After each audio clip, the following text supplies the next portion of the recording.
So I would like to introduce our keynote speaker, Oksana Andriienko, who is leading the way to help veterans here in Ukraine from the conflict. She is a tireless worker who has been organizing and working and arranging massive events down at Kyiv City Hall. She's really a fantastic helper for Ukraine and Ukraine's veterans, which is a cause that I am very much in support of as a United States military veteran, and happy to help out in any way we can to help Ukrainian veterans coming back from the conflict. So without any further ado, Oksana. Вітаю всіх присутніх. I would like to welcome all participants, all strongest people who have survived to the fifth panel. It's nice there are such events. However, we remember the realities taking place in our society.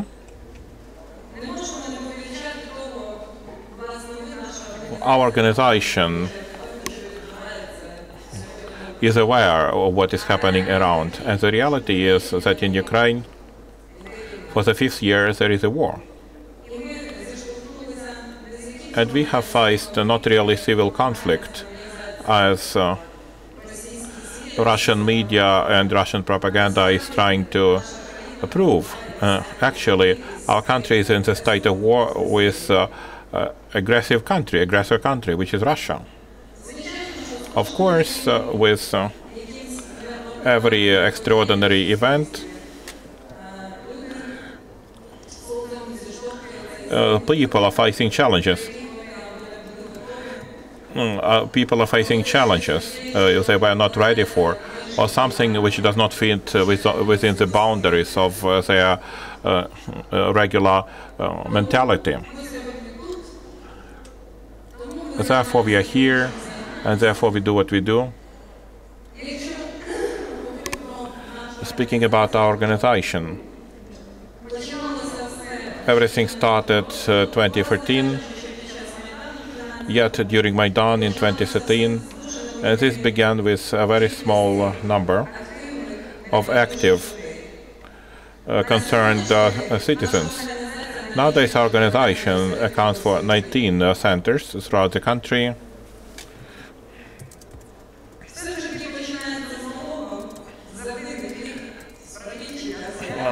Everything starts with small. Our big way once started with a group of initiative people, answering the question, why are they doing this? Whether they are not tired, and whether they are really concerned, and whether it's still interesting. We say no, because the work we do, regretfully, few people can do it.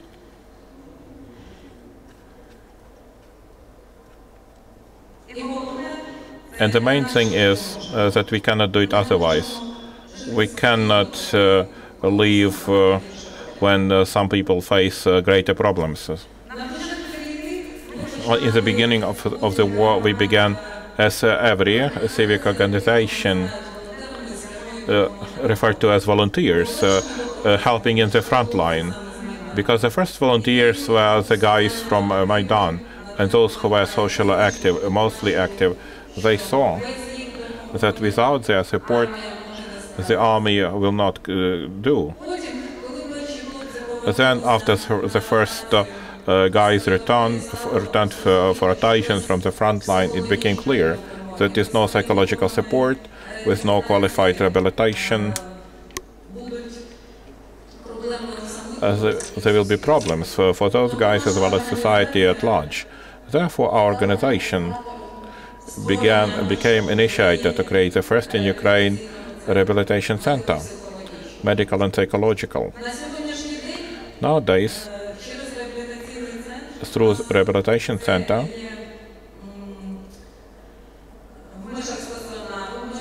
within the hospital, within medical institutions, we provide qualified help, cooperate with the Academy of Medical Science, practically with all institutes.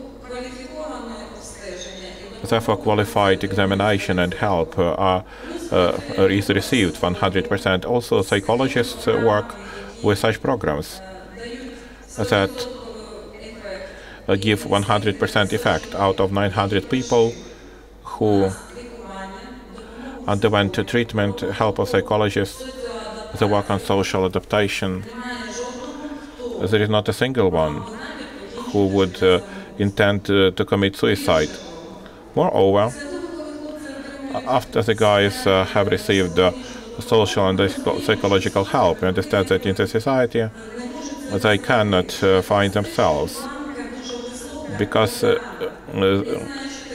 the rating is very high. They know what is honor, how to defend themselves, how to defend their friends. It's not a secret that such people who will not keep silent, who will not bypass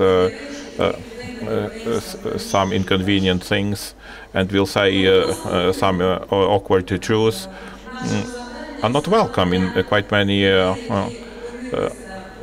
workplaces.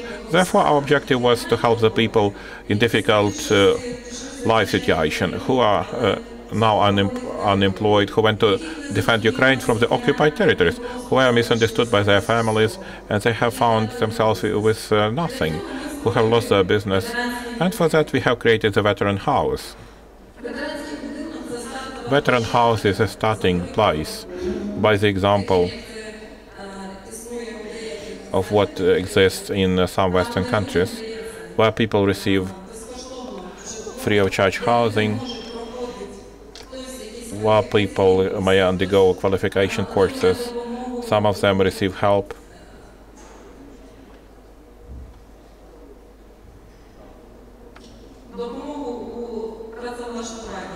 In the field of employment or in the field of issuance of documents.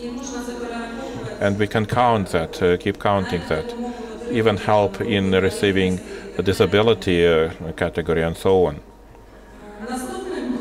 The next step was our objective in the comprehensive help to the veterans, to create efficient system, to formulate powerful community of veterans that will be united by the same values, capable of implementing that in the peaceful life for improvement of situation in the society. After participation in hostilities, people have resources much bigger than they could think having in some period of time in their peace time lives. Therefore, after coming back from the war, those who didn't have the skills or any previous experience think about their own business.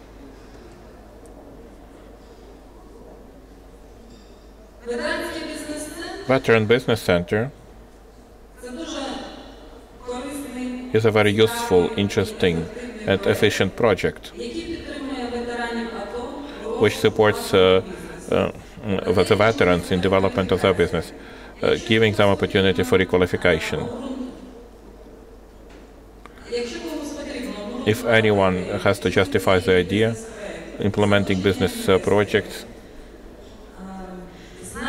finding investors, finding supporters, people with similar mindset, companions, people to work with in a comfortable way in the direction of their dream. For that particular purpose, people were united around the Veterans Business Center. Those who have such ideas and those who have ability, or if not, if they have no ability to do business, they can become employees of some of the partners.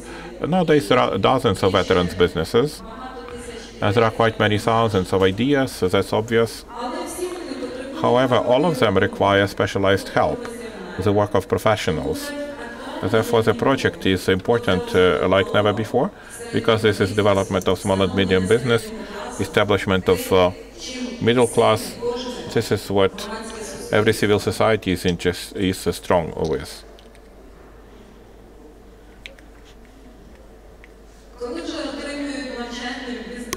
When they receive training from a business center, obviously, in some way, the idea must be implemented in real life. For that, another project works, which is called Veteran Prom. It's a successful example. The story of Denis Dudnik, who lost everything. He was a volunteer and he served in the army for about 2 years. During the war, there was no business, there was no family. So the war took away everything from that person. He came to us to the rehabilitation center, and after that, we gave him qualified support.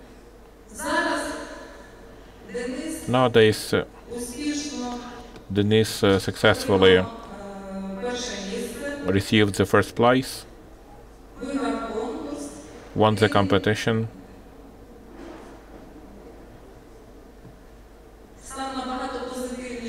he became much more positive. I remember how he looked when he came to us first.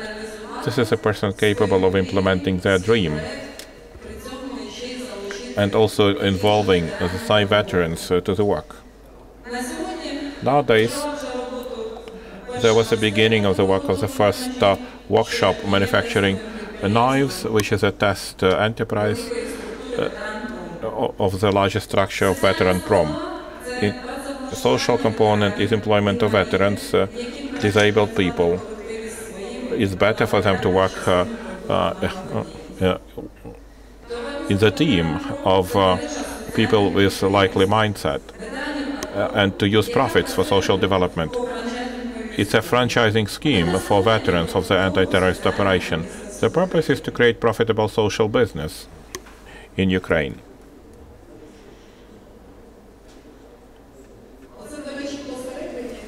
In the middle, there is Denis Dudnik. It's a picture from competition when he won the first place.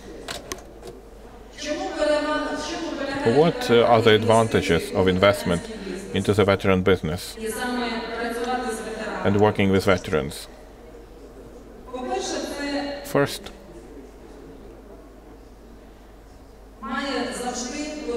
always it has a powerful social effect. Secondly, this is specifically for the people, for their families. And the third thing is that this does not require any major capital investment as it was required by some substantial business structures.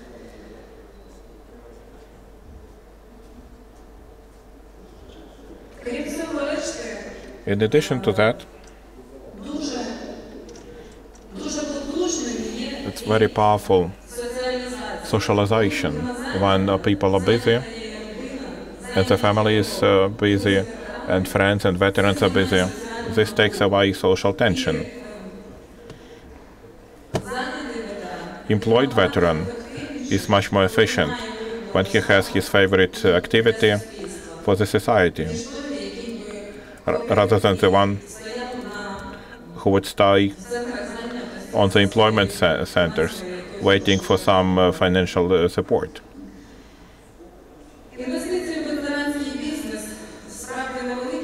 Investment into a veteran business is really small, from $1,000 to $3,000 US, because everybody wants to have some implemented idea. This can be a workshop to manufacture knives like Denis or the bee farm or anything else. But people will have their favorite activity and the family will have good living conditions, good quality of life. They will be strong and efficient middle class.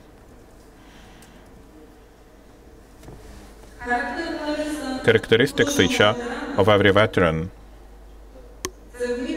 is ability to defend one's interests and interests of the state, taking everything to logical completion. And another main thing is being able to be responsible, to bear responsibility for what they say. As we talk to investors and people with other countries, in the same manner they say that with veterans it's very easy to do business, because veterans, if they say something, actually they keep the promise and they do their best, that actually they have the result that was promised to a partner, to the counterpart, or the investor, or the colleagues of their work.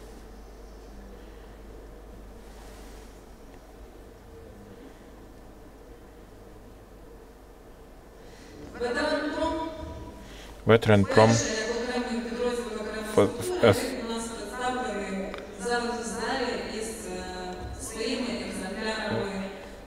are represented with their samples of knives. If you didn't see it before, you can have a look at them. I really would like to that even that small number of people who hear me would do the right conclusions. Understanding that though in our country, as it comes from statistics, there is really corrupt government, and we have some problems, lack of reality, some mismatches of the legislation. Yet the people who can be trusted and who know what they want, what they aspire for, what they were fighting for, and what did they defend. There are such people, $1,000 which can be spent for some entertainment can save not just the life of one people, it can also save a family, it may also save and generate a lot of benefit and happiness. Glory to Ukraine. Good afternoon, everyone. Welcome to the most interesting panel of the day. That's because it's the last panel. I hope you all had some coffee and are full of energy and are ready for our final panel. At Empire State Capital Partners, my name is Mark Kilbane. I am a prior service United States military officer. I'm working here in Ukraine doing some informal consulting work with the Ukrainian defense industry. I worked with the Strategic Advisory Group last summer. I was educated at Oxford, the United States Naval War College in Western Illinois. I would like to say that I also spent 1 year in the NATO zone with OBSE, where I was a monitor deployed by the Department of State as a conflict monitor, so I have some first-hand experience with the conflict in the Donbass. And I also had an assignment with the North Atlantic Treaty Organization in Turkey. So that's just a quick, boring rundown of my resume, but I wanted to also introduce a very distinguished panel that I have, that are very generously donated their time to be with us today. So beginning from the left, we have Dr. Andreas Umland. He is a major thinker, a strategist, a commentator, and a researcher and consultant. Dr. Umland has a very distinguished background. He's a senior research fellow right now at the Institute of Euro-Atlantic Cooperation. He was educated at Oxford University and studying Russian and East European studies, and he had a PhD, or is it DPhil from Cambridge? PhD? PhD from Trinity College at the University of Cambridge in politics. He also has another master's degree from Stanford and studied at the Freie Universität in Berlin. Dr. Umland is, from your point of view, one more to your left, we have Mr. Shymkiv, Dmytro Shymkiv. 1 second, please. He has a long and distinguished career in government and in the private sector. In the private sector, he was the lead for Microsoft, regional lead for Microsoft here in Ukraine, and he has been educated at Lviv in Polytechnic in electricity, communications, radio. He's a former director of Microsoft, as I said. He's co-chair of the Executive Reforms Committee. He is a member, secretary of the National Reforms Council. He's just really responsible for change management, innovations. He's an entrepreneur and an innovator. Ladies and gentlemen, Dmytro Shymkiv. Very happy to have him with us. To my right, to your left, Yullia Vysotska is the External Affairs Director from the League of Defense Companies of Ukraine. She was educated at Kravchenko and has a Juris Doctor in law, studying civil law, family law, private law. She worked with Praktika, which is a scientific production association, where she was Director of Development, and she's now Director of International Relations. And on the side, as if she didn't do enough already, she's Vice President of UNESCO here in Ukraine. And to her right, or to your left, Dmytro Kravchenko is here as our only panelist who is in the defense business itself with IDP, which is the Innovations Development Platform. And we would ask Mr. Kravchenko to introduce himself in a moment. What I wanted to do was to ask each panelist to prepare a few comments from their perspective on how they see the business of defense. As I mentioned this morning, and as was reiterated by Colonel Wofford, the United States Defense Attaché, during his remarks today, the business of defense is defense and security, but it is also a business. And that business provides not only security for everybody, but it provides technology, high-tech, the highest technology, and dual-use technology that can be used not only for defense, but has much private sector uses. Before we begin with the comments from our panelists, I have my own few observations, which I will take the prerogative as chair. I wanted to talk about something that a lot of people don't quite understand, and that is the business of defense. The United States, where I'm from, spends vastly more on defense than any country in the world. In fact, equal to or more than the next 8 countries all added together. So there's some $610 billion every year spent on defense in the United States, which is 34% of the total amount of money spent on defense in the entire world. So when countries around the world are buying defense equipment, it is most likely they're buying it from the United States simply because the United States is making most of it. And so $75.9 billion was sold, of American defense equipment was sold around the world last year. So that is a huge amount.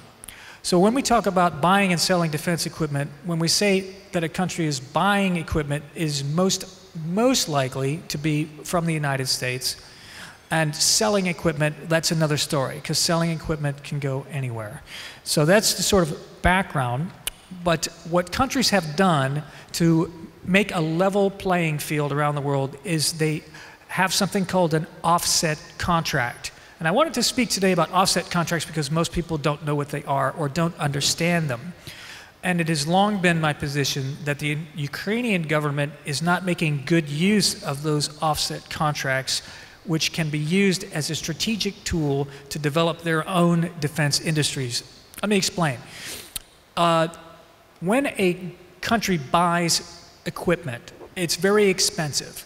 And for example, let's just say, for example, that Ukraine decided it wanted to spend $100 million on some tanks. Well, that money doesn't come from nowhere. It comes from the people of Ukraine. So from Ukraine's point of view, why should we take $100 million of our taxpayers' money and give it to your country? Well, that's not very fair, because what are you doing for us? Why don't you invest something in our country?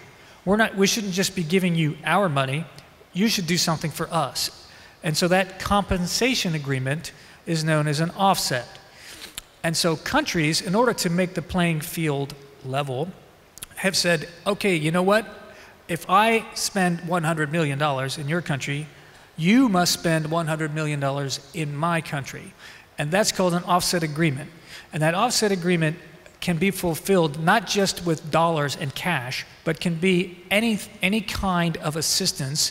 For example, setting up a subsidiary company by transferring technology, by training, by setting up all kinds of different networks, and investing in sectors other than defense.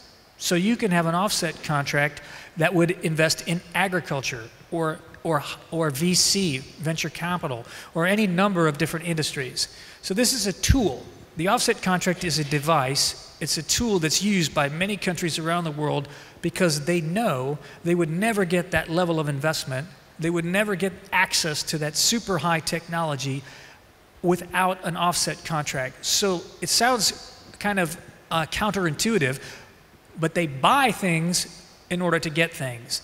And they buy American equipment in order to get the offset contract that it gives them access to their own, to enable them to develop their own home business.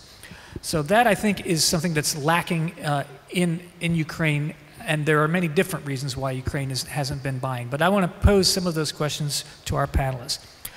So let's begin with Dr. Umland, and he has some thoughts about the Ukrainian situation, and maybe probably from a geostrategic point of view as to how we will develop in the future. Dr. Umland. Thanks a lot for the kind introduction. I'm neither a defense engineer nor a businessman, also not a military man, although I used to be once an armored personal carrier driver in the National People's Army of East Germany, and I'm a sergeant of this non-existing army.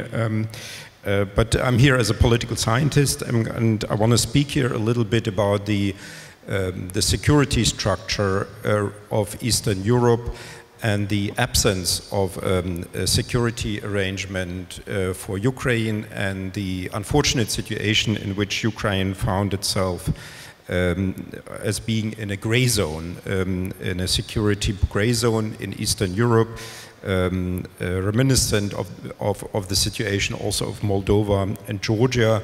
And that means countries that are neither part of the Western security structures, NATO and the European Union, nor of the Moscow-dominated unions, namely the Tashkent Pact, the so-called ODKB, the Organization of the Treaty for Collective Security, and the Eurasian Economic Union.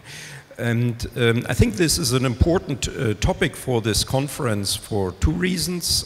First, it is related, I think, to the topic of this panel, because this peculiar situation in which Ukraine has repercussions, obviously, for its military policies, for its defense production, for its international defense industry cooperation.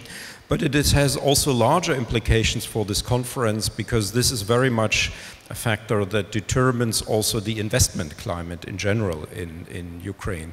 So there are basically two competing theories about the lack of foreign direct investment in Ukraine.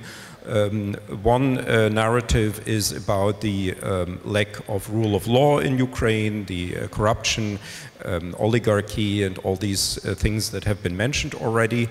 And the other narrative is about security, and is the perception of Ukraine as a country at war, and the sort of psychological effects it has on many potential foreign direct investors that do not come here. And I tend to think that actually this second narrative is underestimated, and that the first one is overestimated, the one about the lack of rule of law and corruption, because we do have larger foreign direct investment in Western Ukraine, although Western Ukraine is in the same country as Eastern and Southern Ukraine. We did have larger foreign direct investment under Yanukovych, and I would suspect that under Yanukovych corruption was, and a lack of rule of law was not less of a problem, but probably more of a problem than today. And we have more foreign direct investment in other post-Soviet oligarchic, kleptocratic countries of the former Soviet Union. And that leads me to conclude that actually the issue of security and of Ukraine being in a geopolitical gray zone and having a conflict at its eastern border is a major issue for foreign direct investors. There's often a methodological problem here in the measurement of what is for foreign direct investors important in Ukraine, in that there is the questions are only posed to those investors who are already here. And for investors who are already here, for them, of course, a lack of rule of law is the major problem. But that is called in social science a selection bias on the dependent variable. That is and that simply means in translation into a more simpler words, the problem is here that we only ask those investors who are already here. But the real question is actually about those investors who are not here and who we do not ask. And the three factors, the larger investment in Western Ukraine under Yanukovych or in other post-Soviet countries, leads me to conclude that actually security and a lack of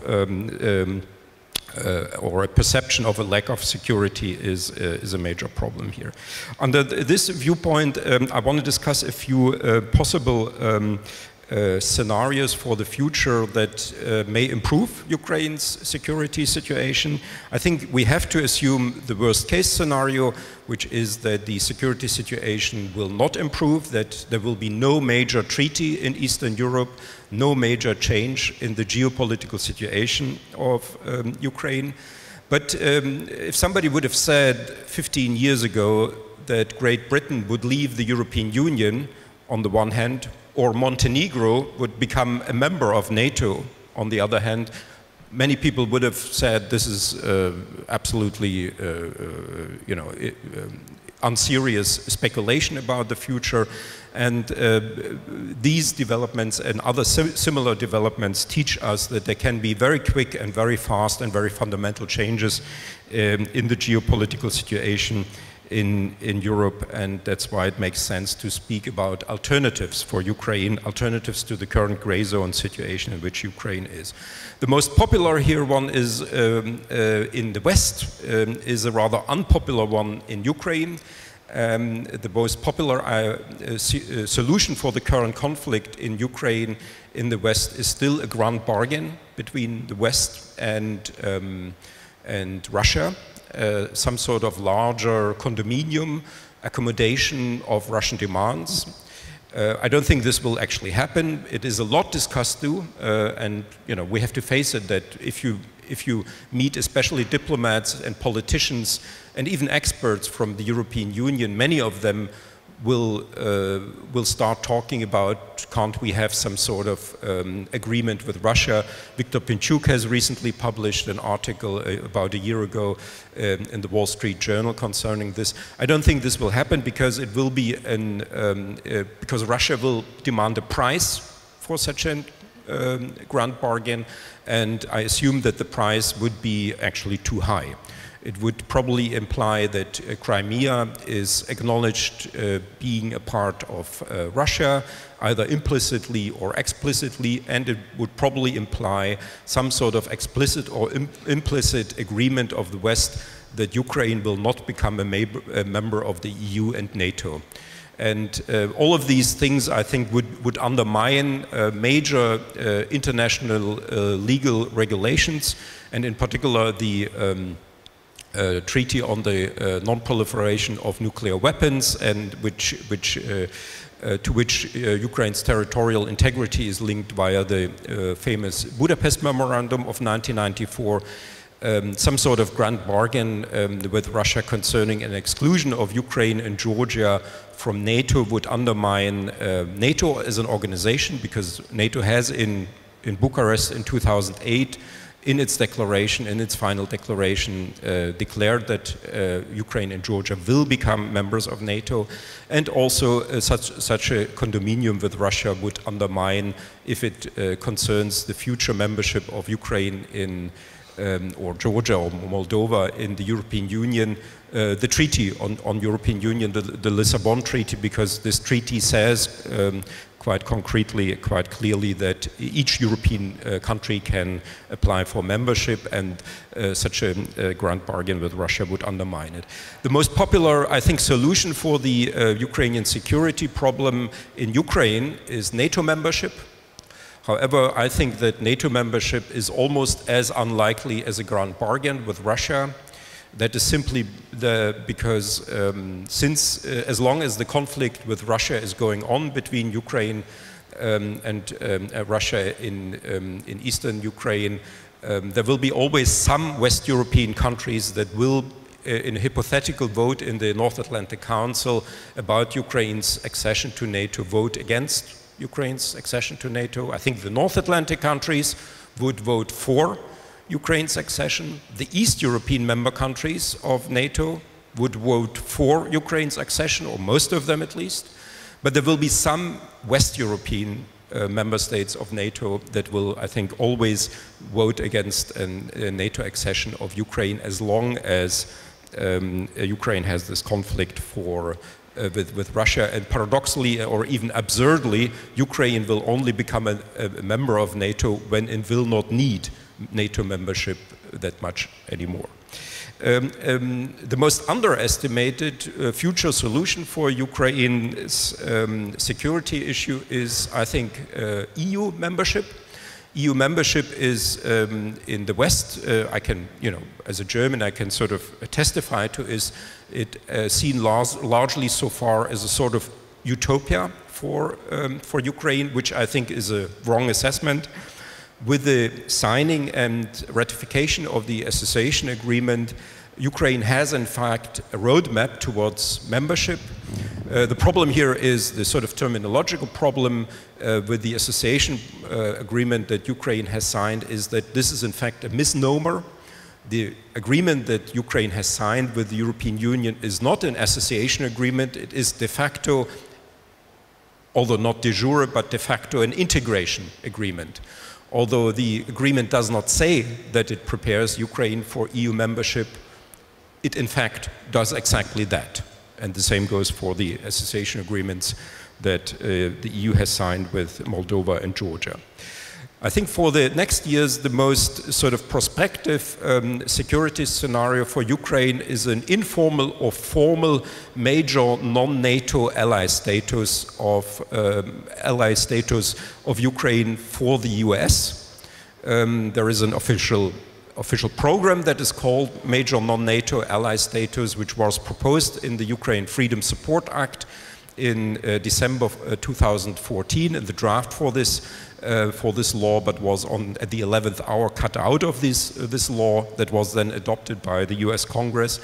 But my perception of the current developments, the real world developments, is that actually Ukraine is more and more becoming a major non-NATO ally of the US, and I would even venture to say that Ukraine is a sort of, strangely enough, a beneficiary of the current Russian meddling, or the recent Russian meddling in US domestic affairs, because this is simply leading the US elite to focus on Eastern Europe, and to, although this Russian meddling into the US domestic affairs is not about Ukraine, it's about, Trump and all these things.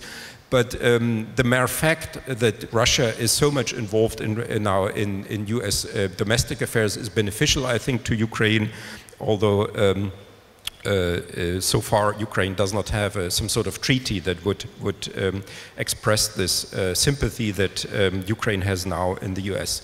I think the most natural solution, in a way, the most sad story in Eastern Europe of the last years has been the absence of an intermarium coalition, because an intermarium alliance of East European states would be the most natural solution to the current security issues in Eastern Europe.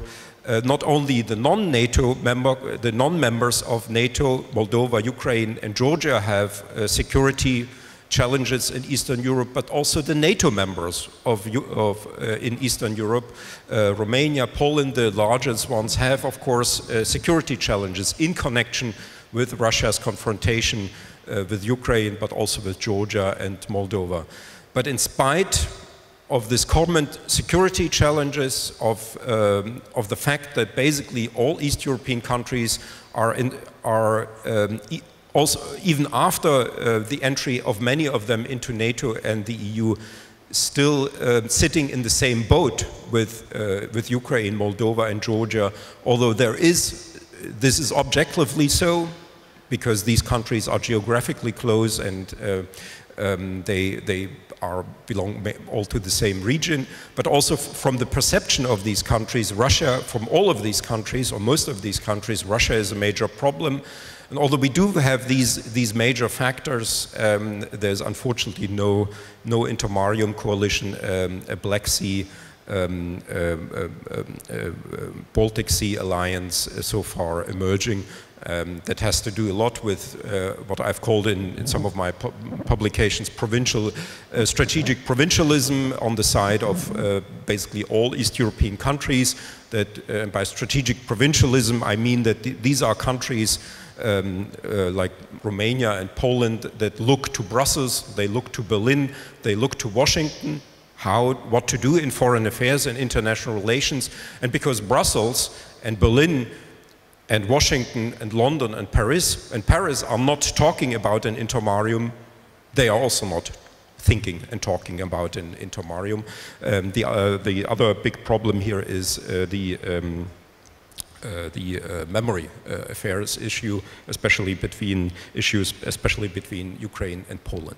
Maybe I finish on that. This is a run-through of these 6 scenarios.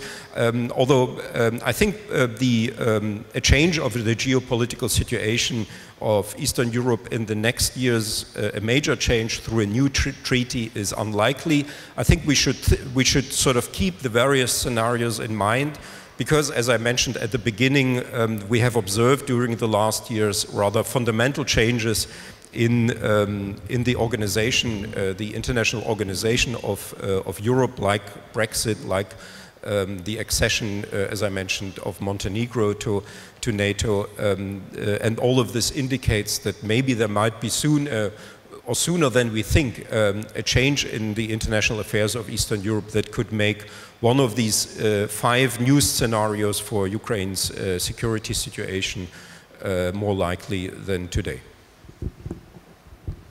Thank you very much, Dr. Umland. And I'm glad I began with you, because I think everybody needs to always remember that we are here as an investment conference and we are talking about business, but the business of defense is always political. The decisions to buy and sell any large amount of military equipment is always a political decision, and especially with the complicated situation here in Ukraine, it is always good to keep in mind that there is a background of a geostrategic analysis, and that was a very good, succinct, clear presentation of what the options are out there and what the background of the geostrategic situation is for Ukraine. Now, if I could ask our panelists to sort of take the geostrategic part and park it to one side and say, okay, now that's in the background, and now that we have that parked, and we'll put that in brackets and set it aside. That's the background in which we operate. Now I would like to get down one more level and say, this is New Ukraine Investment Conference. What new changes are happening inside Ukraine, inside government, inside regulation, inside law, inside industry, to improve the prospects for investment, either buying or selling investment goods in Ukraine? And I think I'll begin, if I might, with you, Mr. Shymkiv, and you could tell us a little bit about, as a reform agent and a change agent, what kind of steps you are taking as in your agencies to improve the situation. Thank you. Well, I can't leave the geopolitical assessment of another panelist without comments, because I find half of it very not correct. So first, I think we need to talk, when we talk about terminology, this is not conflict. This is aggression of Russian Federation against Ukraine. And the quality and the terminology defines attitude. Second, the very strange statement here in Ukraine that Crimea will remain with Russia. I find it ambiguous and not right. And I want to make it very, very clear statement that Crimea belongs to Ukraine and illegally annexed by Russians. Full stop. Because these attitudes of Ukrainian political elite will define the business opportunity for military. Second, it's not Russia's point of view Will we become member of NATO or not? It's a decision of Ukraine, full stop. It's not decision in Berlin, Brussels, or elsewhere. It is a decision within Ukrainian government and Ukrainian political and Ukrainian citizens to qualify for NATO membership. Membership in NATO is political decision, but qualification for NATO membership is Ukrainian decision. And that's again, wrong assessment from my panelists in the panel. The same was DCFTA. The structure of DCFTA is 100% replicates 35 membership criteria, Copenhagen membership criteria. Thus, elements of the CFTA are actually structured around these criteria, which are about aligning Ukraine to qualify for membership within the EU. Again, any membership is a political decision. But again, qualification is something which, again, back to investment conference, creates an opportunity for business development, because on the path to qualification, that creates an opportunities. But again, decision to qualify stays with Ukraine. It's Ukrainian people, Ukrainian political elite, Ukrainian parliament president who defines it. And I want to remind that the president make it strong message that we want to make EU membership and NATO membership part of our constitution.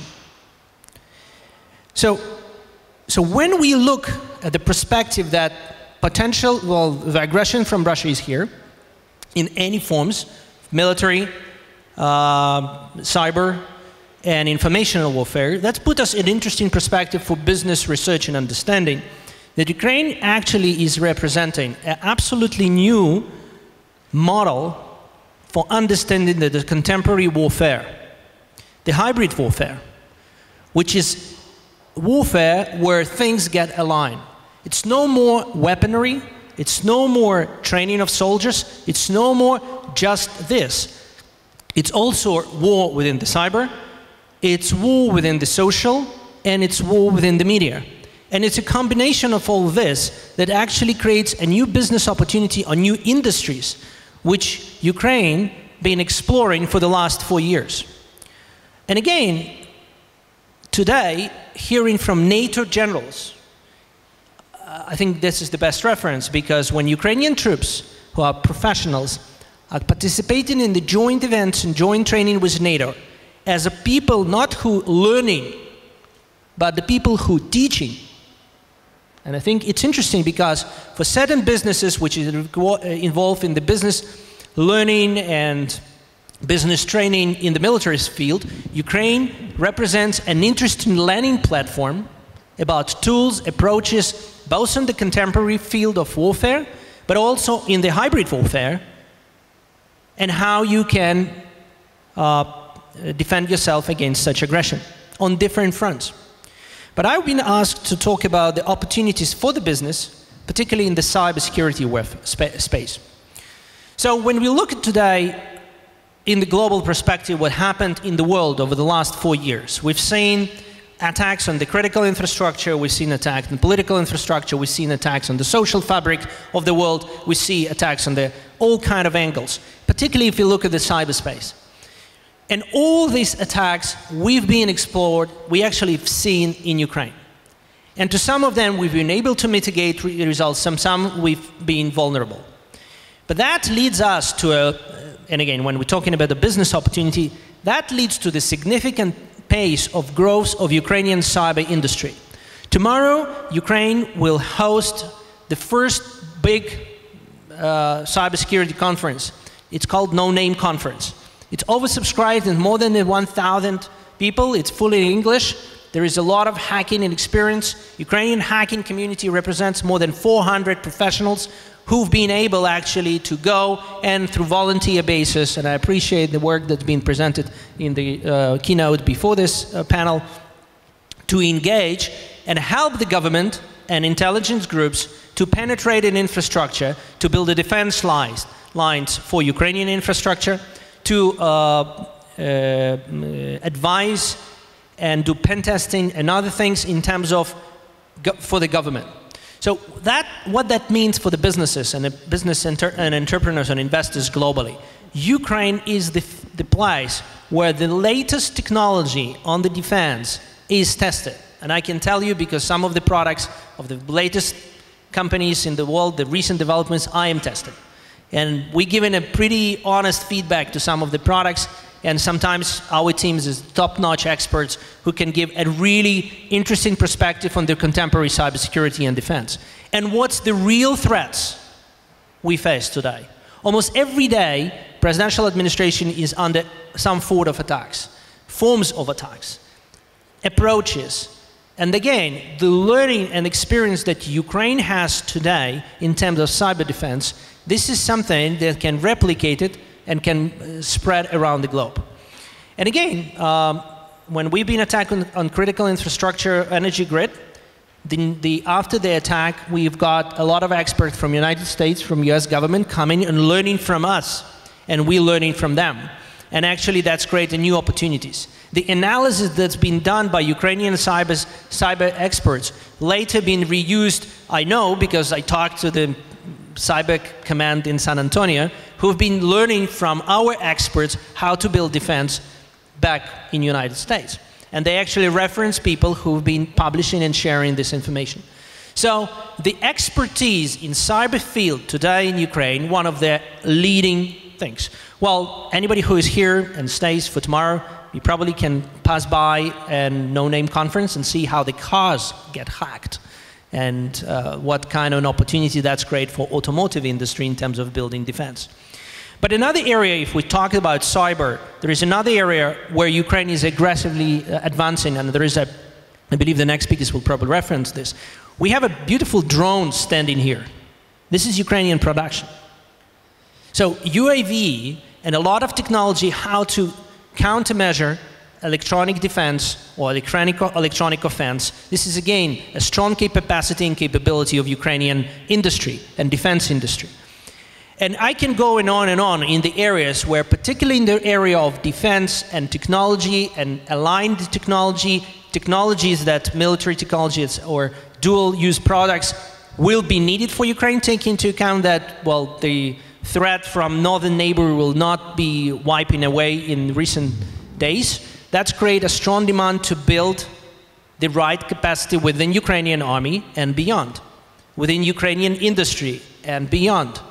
And this is an opportunity for the businesses in the same way as in Israel represent an opportunity to learn and advance the latest technology, the latest techniques to advance the military infrastructure as well as the businesses, tools, products, and solutions. Thanks. Thank you very much for your comments. I don't want to neglect the other side of my panel here, so I will take it next to Yullia Vysotska, who will talk to us about the League of Ukrainian Defense Companies, something I know a little bit about, but not a lot about. So maybe you could explain what the League is, what it does, and how it will help investment in the future. Hello. I represent League of Defense Companies of Ukraine. We are NGO, and we join private companies in defense field. As our Ministry of Economics and Trade says, there are about 200 private defense enterprises in Ukraine. They are different, small, big, in different fields, from unmanned aircraft to rockets, from different types of armored vehicles to personal protection and different fields. Some of us were founded as a private defense companies. Some of us were converted from past former USSR plants into private companies, and some of us were converted from civil private companies into military industry companies when we faced the war in our country. Because as you easily understand, when we faced the war, we had to do something, because from one side we couldn't get the parts and equipment from Russia, as it was previously. Secondly, we were just selling from past about 25 years everything what we had in military field. And third, we couldn't buy special needed equipment from Europe because it was forbidden. So we had to support ourselves in any way we could. While we are here in Western Forum, I would like to highlight some advantages, what I could say about our private military industry in Ukraine. First of all, we do exist. We are about 200 different types of enterprises. We are quite flexible while we are private. We are cheaper because we have lower labor here and other things you can count in. And also, while Ukraine at the moment unfortunately doesn't have NATO certificates for our equipment, we are also cheaper. And for some countries, for example, in other regions like Africa or Asia, sometimes no NATO certificate is needed. And the price and cost effectiveness is more important than NATO certificate. And at the same time, as the previous speaker highlighted, we have a battle-tested equipment. Sometimes it's much more important than the certificates that are provided by the supplier. And also what we do have, despite of very expensive producers all around the world, we have a very big heritage from the USSR times to modernized old USSR techniques, for example, all around the world, which is sometimes also much more cost effective as to buy much more better, the best USA equipment, which is much higher in price, for sure. Regarding the league, I could say that we do represent the interests of our private enterprises in Ukraine in different fields, like in marketing, representing, trying to find, and very successful finding a dialogue with our ministries to change our law. This year, me as a representative, we were invited to NATO headquarters with the Ministry of Trade and Ukроборонпром. Three of us were explaining what we are changing in our country to move in direction of NATO. Also, last year we founded a committee in Chamber of Commerce of Ukraine for military industry that also can be supportive for possible investors in our military industry. So you can contact Chamber of Commerce, for example. Also, some weeks ago we had a working meeting for 2 days in Chamber of Commerce of USA regarding the liberalization of exporting of military equipment abroad, because now we have not restrictions, but for me, for example, as a private producer of armored vehicles, as an example, it's quite difficult to supply somewhere abroad my equipment myself. I need to invite special exporter for this field. It's also a case about investing in our manufacturing, for example. Because we also, with all our respect and good relationships and cooperations with the companies of Ukроборонпром, they're state companies, and to invest in their plants now, it's much more complicated regarding the legal restrictions and state secrets in some of the products. So from foreigners, it's much more difficult to invest in Ukrainian state companies. Otherwise, private are more open. So that's what I wanted to say regarding the investment in military industry in Ukraine. Probably we do have some advantages that can be used by investors, and our products can be, I'm pretty sure, can be quite competitive on international market. And the budget of our country unfortunately doesn't cover our possibilities and our potentials in manufacturing. So we are open for cooperation and invite investors to come and to start dialogue in this field. Thank you for your attention. Thank you very much. And I'd like to take it now over to the Innovations Development Platform as our sole representative of someone who's actually in the business of defense business, who is making and selling things. I would like to get your opinion, please, on where you see development coming for Ukraine, and for your company, maybe you could explain the platform and what it does for us.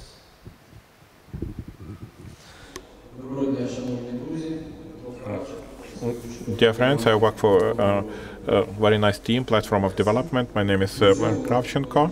Before that, I have worked for a long time in various units of the Ministry of Home Affairs, Police Ministry, and starting from 2016, I have worked in the platform.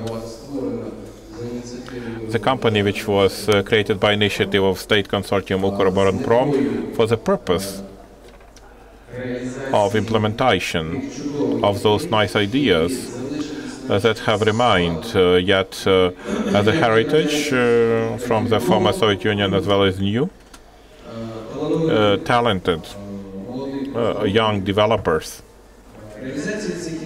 Implementation of those ideas, implementation of them into the industrial samples, as well as monetization.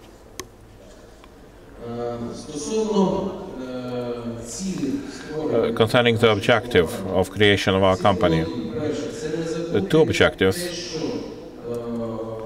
not to forget that in the end of 1980s, 80% of the defense technology of the former Soviet Union were concentrated in Ukraine. Only 350,000 scientists have worked for Ukrainian companies, developing unique military defense technology, and this could not be lost. Another purpose to create the company was that we believe the only opportunity to win in the war against Russian Federation was an opportunity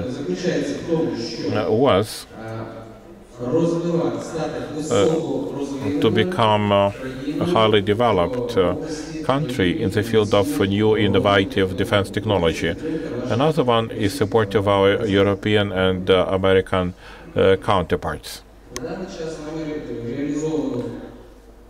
Currently, we have implemented 16 projects, starting from dual-use goods, ending with the products which are not public and yet are efficient. The procedure of cooperation with our company is rather basic. Investor has an opportunity, anyone, international or domestic, can sign an investment agreement with us, guaranteeing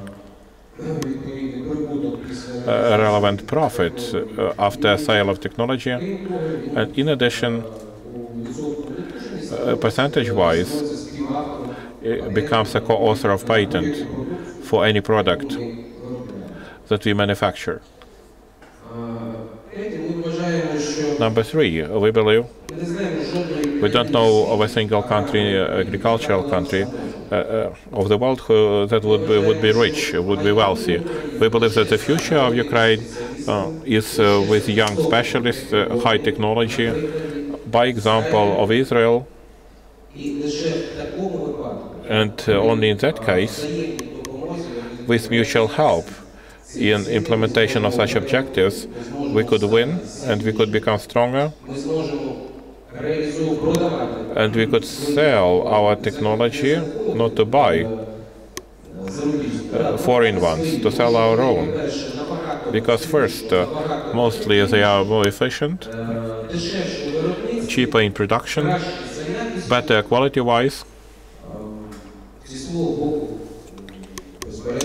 and of course, besides that, we will always fulfill all the commitments. I have a rather sort of technical question for you, Yullia.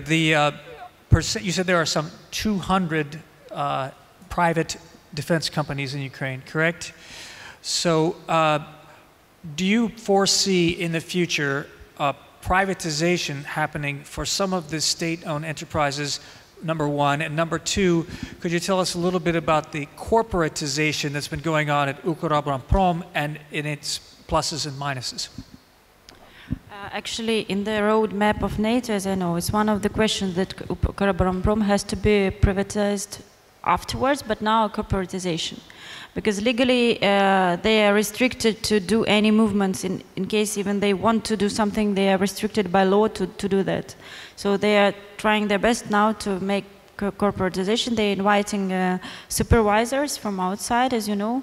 They've made a tender to make a financial checking of Ukроборонпром and find out which companies in concern should be corporatized, which ones should be closed, or which ones should be invested in to develop others. For sure, it's a plus, and we hope that it will be made quite open, and probably we hope that private companies will be invited in this process regarding corporatization, privatization of state military plants, as it made all around the world, in Europe especially, and USA, as I know. Thank you. Well, let's go back over to our political end of the table. Dr. Umland, you made an interesting point about perceptions, and this goes not just to defense or security, but any investment. Foreign direct investment depends to a great degree on the degree of security that people feel their investment is going to be safe or not, which means access to enforceable contracts. And there are many economists I've met who said that the reason there isn't, well, there are many reasons, but one reason that there isn't, for example, a Starbucks coffee on every corner or an IKEA furniture store is because of the lack of enforceable contracts in Ukraine. But you talked about perceptions of the war. As somebody who has spent a year in the war, I can tell you that at least physically, that perception of destabilization is a little bit overblown. Unless you're within 15 or 20 kilometers of the actual line of contact, you're probably not in any physical danger, but that's just the physical part. But then there's the whole psychological repercussions, the international repercussions, and perceptions. If people do not perceive security, they are not going to invest. So if we want to turn the business environment around, we have to change international perceptions. So, Dr. Umland, in those 6 scenarios that you outlined, which do you think is the most likely path? I think you already mentioned that, but which one do you think would change international perceptions enough to make investment of any kind more attractive in Ukraine? Well, that's a very interesting question.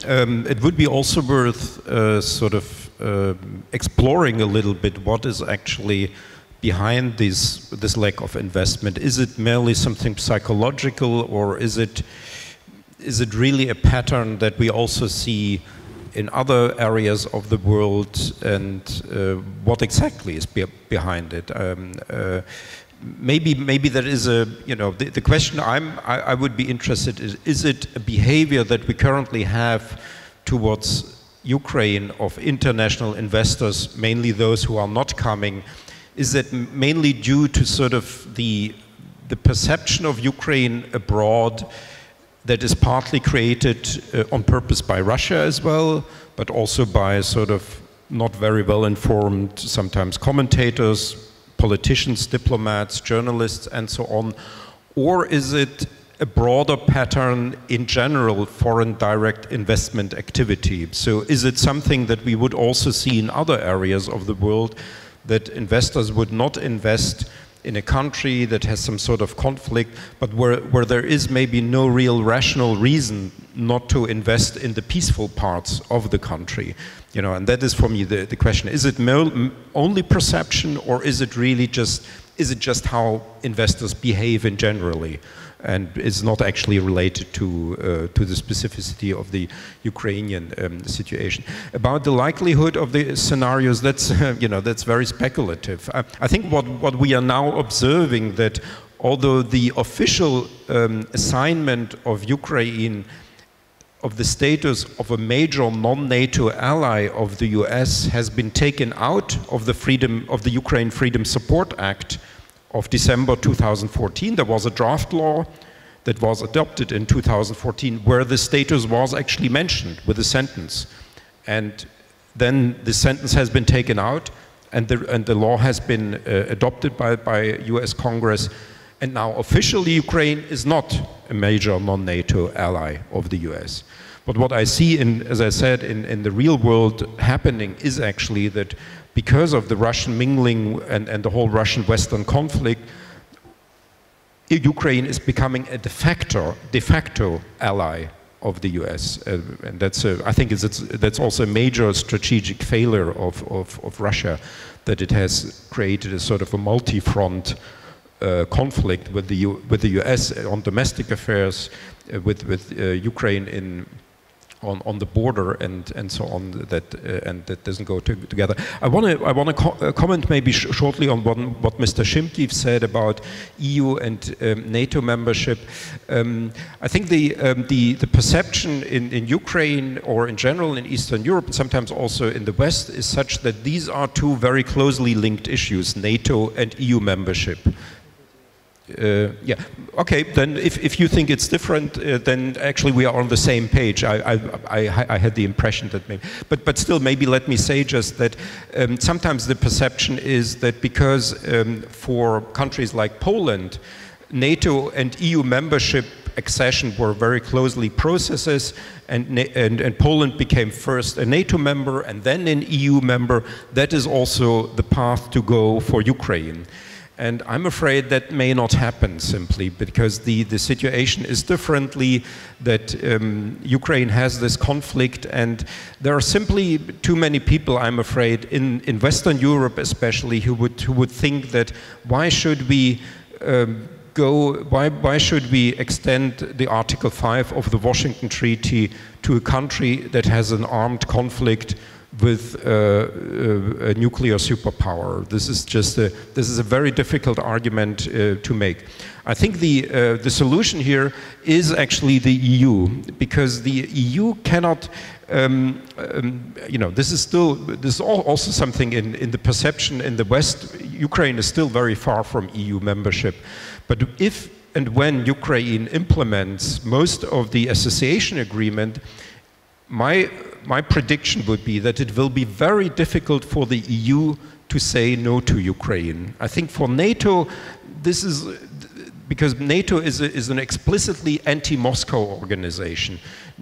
NATO, well, it has been created as an anti-Soviet organization, and the perception both in well, yes, whatever they say is, you know, the perception both in Russia but also in the West that NATO is very much about, was about the Soviet Union, and today it is about Russia. And therefore, I think this argument will be difficult to make. But the European Union is not an anti-Moscow project. The European Union is a very different project. It's also a more difficult project. The accession is a more difficult process. The preparation for the negotiations for the accession are more long-winded and more complicated. But basically, with the association agreement now, Ukraine has this roadmap, which is, I think, at the end of the day, the road leads actually to membership. It's not just about implementing the association, but it's actually integration.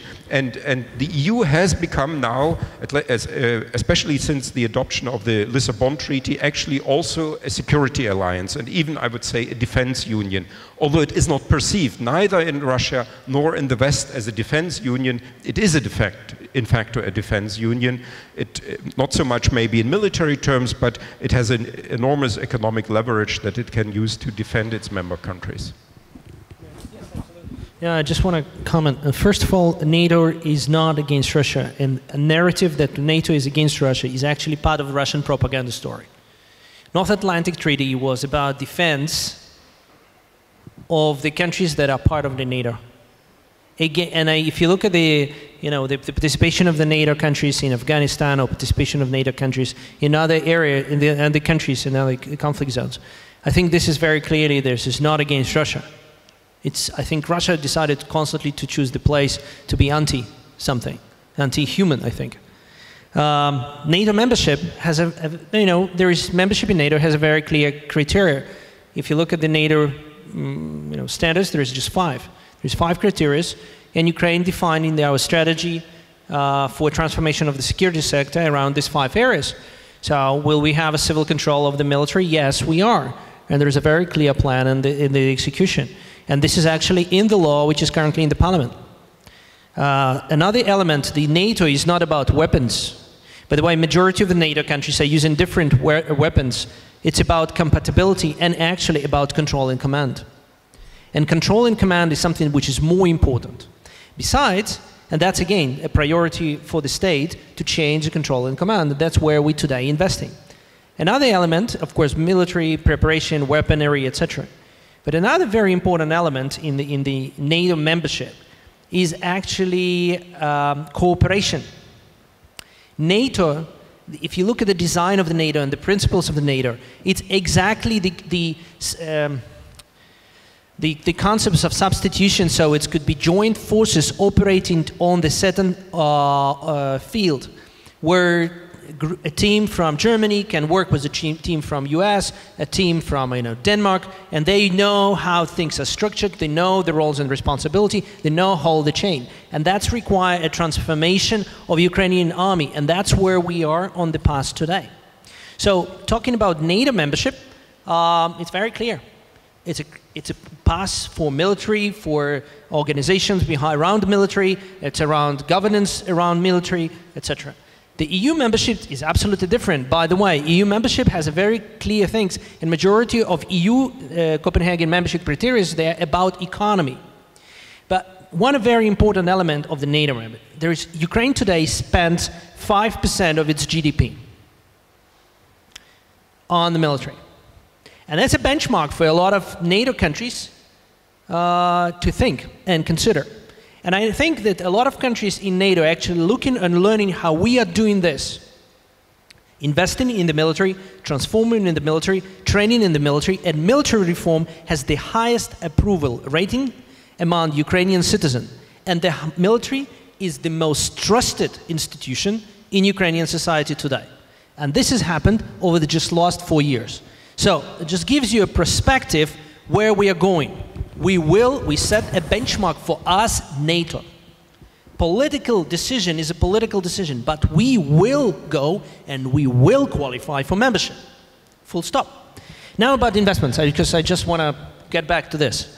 A lot of people say, yeah, what's the problem? So over the last 4 years, 60 new plants, factories, been opened and built in Ukraine over the last 4 years for export purposes. 60. The recent decision the company had, the ones that produce rockets for tennis, skis, and etc., decided to build a plant in Vysotska region. Fujikura built a plant in Ternopil region. Leoni opened a second plant in Ukraine. Bungi opened a 200 million oil refinery. Ukraine is #1 export of oil and sunflower oil. We are #3 on the corn, and I know there was a panel on agriculture today, but it's just going to give you a perspective. It's not coming from sky or not investments. At the same time, do the businesses that invest here and continue investing has difficulties? Yes, they are. And we are transforming this, and there is a judicial reform on the way, and there is a National Investment Council to the President of Ukraine will meet next week in Kiev. Besides, there is a lot of investment conferences taking place in the regions. There will be big investment conference with a lot of participants, international participants, in Ternopil, in Lviv, in Dnipro, and many other places. So there is a huge interest towards Ukraine. Now about favorite topics about IKEA, H&M, and Starbucks. Well, let me put it this way. I cannot name some of, but some are extremely close to actually opening offices and operations here. Some of them have to face a serious competition from local production. And they very much, like in many other countries, they've been very slow in opening. I haven't seen too much Starbucks in Vienna. And I have difficulties believing that Starbucks will have a strong competition in Lviv versus Lviv type of coffee, brewing and coffee culture. But there are other companies which are reluctant and actually decided to take a side. I can name Facebook, because they recently gave me a response, and the PayPal. These companies are looking at the sanctions that have been imposed on Crimea and looking at the whole story that Crimea is part of Ukraine, so they couldn't differentiate customers in Crimea and Ukraine, so they decided to be very cautious in financial operations in Ukraine. So there are sometimes legal restrictions or technological restrictions that the companies have, and that's their choice to lose the market opportunities. Fine. There are others who are coming here, ripping the benefits, growing double digits, and make good profit, growing together with Ukraine. And I think that conference is exactly about this, about new Ukraine, growing with Ukraine, making good money, good investment opportunities, etc. Those who are reluctant, thinking, etc., well, you can invest in Switzerland. Thank you very much, and those are some great comments. We have before your rebuttal, see very patiently. Oh, okay, yeah, go ahead. Just to clarify, I'm not just for NATO membership of Ukraine, but I also think, like most Ukrainians think, that NATO membership would be the best solution for Ukraine. I'm absolutely in favor of it. I'm just, you know, what we wish is not always what is sort of realistic. Stephen Pfeiffer also had recently an article where he argued that this is not in the books for the immediate future. Therefore, one has to think about other options as well. Well, we'll have to have another discussion. Well, I want to have a conference just on geopolitics and security. It will certainly be an interesting panel. We're trying to keep everything in the framework of investment here, but this is all very important, as I said. You cannot divorce the geopolitics from the defense industry. So anyway, Yullia, you had some comments about investment and psychology, I think. Very short. Every year, Kyiv Polytechnical University make a research commonly with more than 40 universities, economic universities all around the world. It's called Foresight. I've read 2016 Foresight. They are studying the situation in Ukraine economically, scientifically, and they find out the different scenarios of our development in different directions. I was deeply surprised when I found out that on the second, not third, not 10th stage after agriculture for us to develop our country is military industry. So it means that not only agriculture can help us, and just near the agriculture stays military industry. So more than 40 universities all around the world cannot fail, cannot be mistaken. It's first. And second, what I wanted to add, that our participating in NATO for the country is wonderful, and NATO is very warm welcoming us in headquarters and coming to us and helping us and teaching us and coming in Odessa in last days of May. But for defense industry, it will be a disaster, because when NATO standards come in force here in the country, it means that it will become a word-by-word translation by NATO standards in Ukrainian, and we get it as a legal rule how to work, and work only under these NATO standards, technical NATO standards, but at the same time we don't have laboratories, certification centers, specialists, and so on. So just after that moment, everyone, Ukроборонпром and private military sector can close our plants and go home and do something else. Just think about it. Well, thank you for that.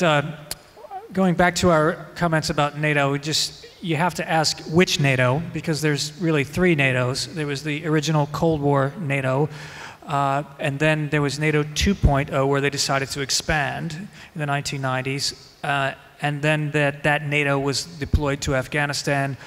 So there was actually a NATO flag flying, and we had NATO troops deployed outside of Europe for the first time, really, under that flag. And there's NATO 3.0, which the Secretary General has announced recently, which has changed what they call their level of ambition. So the NATO experiment continues to evolve, and the standardization process that's happening here, don't forget we have 60 years of Soviet doctrine, Soviet equipment, Soviet techniques, Soviet technology, and suddenly you want to change it all to become standardized with NATO. So you have different sized bullets, you have different sized technology, you have different training, different doctrine, and again, as was mentioned before, that means it's interoperability. Interoperability means you can take one unit and put them underneath a Spanish command one day, an Italian command the second day, a United States command the third day, a British command the fourth day, and all of those pieces can work together seamlessly. That's the whole idea.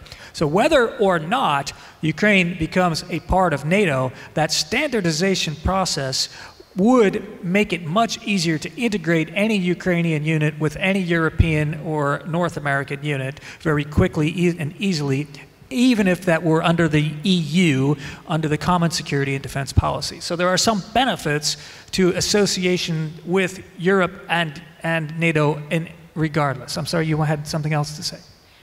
You're quite right, but I was not talking about quality. I was just talking about certification process. We don't have certification system in Ukraine. So, but in case we ask our neighbors in European Union to make a certification for us, the pricing for certification process is extremely high. It's not a secret. We are talking about it in NATO headquarters and here and with our ministries and so on. So when we are going into NATO, we don't understand that it's needed, but we need some support in technical field, in certification process. We are sure in our quality, but we cannot get the paper, the act. Thank you. The point, because I was involved in some of the projects about the transformation of the reform of cybersecurity on the security sector.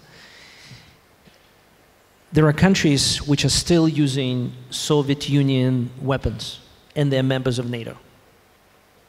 Poland, Hungary, Czech Republic, they are Slovakia and others. They are still using, they have airplanes. They could not replace their old airplanes with the, F airplanes. They can't. So they continue to maintain. They also have a production plants that produce bullets and weapons, and they could be incompatible with the bullets and weapons, usually weapons, with Germany. So it's not the fundamental thing about NATO.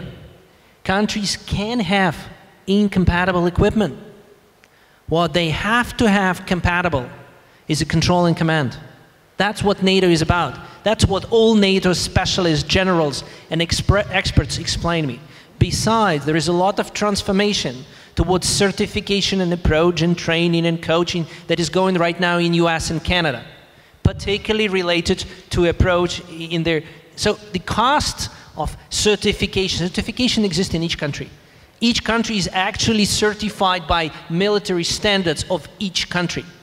But there is a question about interoperability to some equipment, and it's a country-to-country relationship. I don't want to delve into a lot of details, but there is a very concrete technical things. And there is a lot of misconception that, bullets from, UK should be compatible with the bullets in Poland.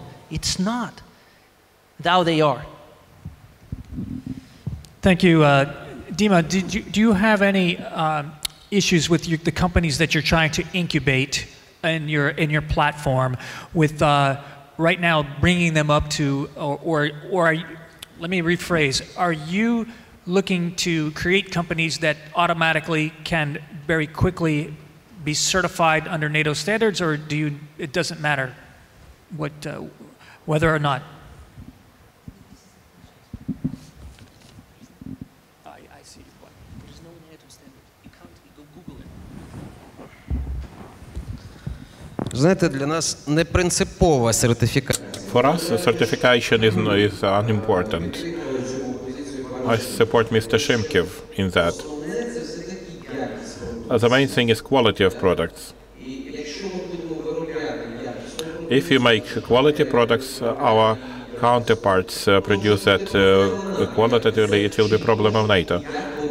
Whose will be the cost to certify the products they would like to buy from us? It's not our issue. If it is of quality.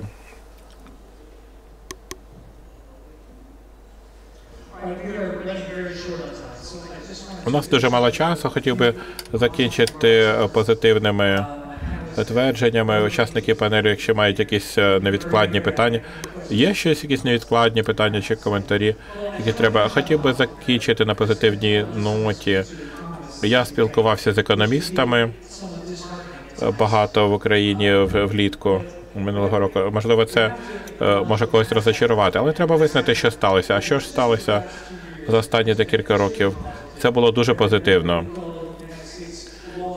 Як ми називаємо це, закони з зубами, ті закони, які реальні, це справжні реформи. Наприклад, закон про фінансову реструктуризацію, процес приватизації. Це реальна приватизація, реальний процес приватизації. Багато речей, які відбуваються, які роблять Україну кращим місцем для інвестування. І це вже відображено. Наприклад, Україна прийшла з 152 до 72 щодо індексу здійснення бізнесу. І Світовий банк підвищив прогноз української економіки зростання ВВП 4% наступного року. Це реальні зміни, реальні інвестиції відбуваються, реальні інвестиції приходять, великі компанії, дрібні компанії.